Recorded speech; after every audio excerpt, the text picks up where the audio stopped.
Jet, another question, or what do you think? Yeah, I had two. So when you finish this one, I'll go back to back with it. You talked about Stan Lee, and obviously, as you could tell, my background, J Mac's background, we talk about Marvel a lot on this podcast. So I just wanted to see your experience with them, if you could talk about it a little bit, because we've had guests on this podcast, but you're the first one that's been like in the world that we just talk about every day, and again, this is amazing. So I just want to get your perspective, your story, if you could tell that. All right. So where can I begin on this? So the way that I met Stan Lee is through my prior ex-girlfriend. There's a long story about her. Oh boy, but she was involved with Max Anderson, which was Stan Lee's producer at the time, and now if you know who Max Anderson is and all the things that have come out against him, I never liked the man.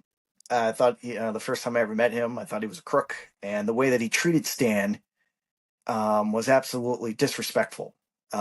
He was all about sign, Stan, sign, and not giving him the time of day to even breathe or even, I mean, to kind of like stop, and he pushed them pretty hard. And so when I got to meet Stan, was at the Rhode Island Comic Con many years ago now, and I walked over and I got introduced through Max, and he didn't like me at all.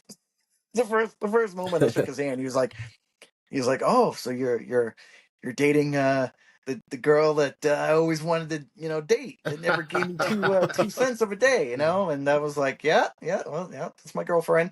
It's a pleasure meeting you. And then and what she did was she went behind his back and went over to Stan and was like, oh, hey, by the way, Stan, this is my boyfriend, and he is a filmmaker from Boston, and he does camera work. He has nothing to do all day. Would it be okay if he did some BTS or do something for you, if that's is that if that's okay?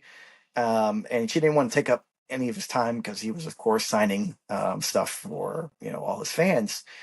And he turned around and he came over and he met me real quick, and he was like, "Hey Max, how about you go give this man a camera and let him shoot some stuff for you?" And Max was like, yeah, you could see the steam, just the steam coming out of his head, and he was very upset. So I eventually got myself a camera and I started just shooting him throughout the entire day, and I just tried to get as much footage as I possibly could. And so later on, it was getting close to mid-afternoon, and Stan had to leave the convention hall to go up to an award-winning ceremony. He was getting an award for whatever reason, and I was shooting for him. And what happened was he wins his award, and he goes, "Excuse me, everybody, hold on. I actually have to make a phone call." And so he makes a phone call and he calls his wife up and he goes, "Hey, I just want to check in and see how you doing." And she was like, "Oh, I'm doing okay," whatever she was saying on the phone.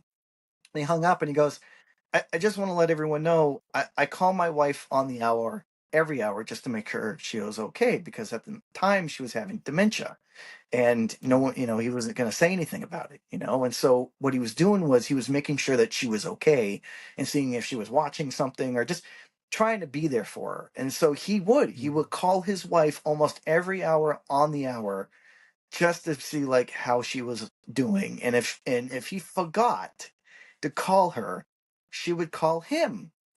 And it was the most it brings tears to my eyes because it was so sweet.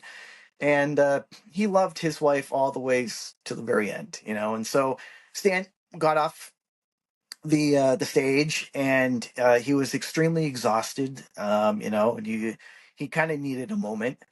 And and of course Max did not like me after what happened on this, but Stan was sitting down and there was security and I come walking over, and I was, shooting some stuff, and I put the camera down real quick, and Max was just standing there going, "Hey man, Stan, you gotta go back down and sign stuff." And I walked over to him and I said, "Hey, Max, just to let you know, look, Stan Lee needs a moment. Can you not see that this man needs a moment for himself?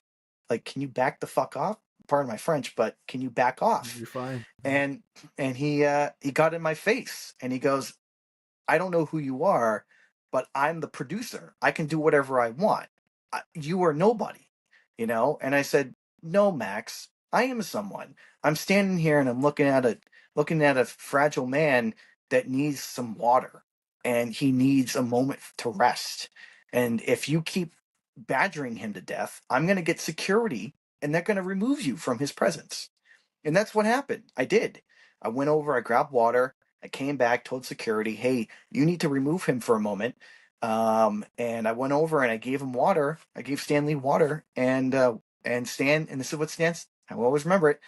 Stan looked at me and goes, "I don't know who you are. I just met you today, but I have to say thank you very much, Carlo. That was the most politest thing, and thank you for caring."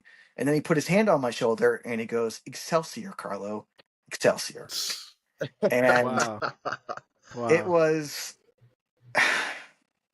it was one of the greatest things that I could ever have. And just in that moment, I was a real human being for him, instead of just being a person and saying, "Oh, hey, you got to do this, you got to do this, you got to do this, keep doing this." And I think for him, he needed that, and so he got up, he brushed himself off, and he went right back to work, and he kept signing the entire day, even though he was not feeling good. And he was a real trooper, and he shook everybody's hand. He said, "Thank you very much." He was extremely polite to every single human being that came in and saw him for the rest of the signing. And eventually, what happened was, Stan turned around and was like, "You know what? I might have some contacts for you, for some work maybe in the near future." And from that point on, that's when I got to work on Daredevil. And then I got to work on Jessica Jones. I got to work on Luke Cage. I got to work on a little bit of Oh the my Punisher, gosh. and it was because of that.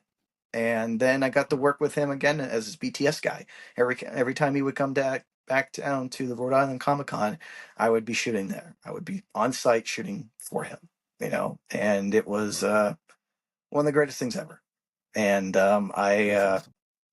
you know, I mean, if you're respectful to these people, they will be respectful. Hopefully, be respectful back to you. And it just comes down to being a human being, really. I mean, they're humans just like anybody else. And I think that's what a lot of people forget, right? I mean, a lot of people idolize these guys, and actors, and the thing is that they're human beings. They have a life just like anybody else. And I think that's what people forget about that sometimes. And so, Yeah. and that's what makes these people who they are. I mean, you can meet them on a good day, and you can meet them on a really bad day, or you can meet them again on another bad day. you, you never know. Just like Ben Affleck. I'm throwing that out there because I worked with him twice, and boy, I'm not a big fan of Ben Affleck at all. That's the So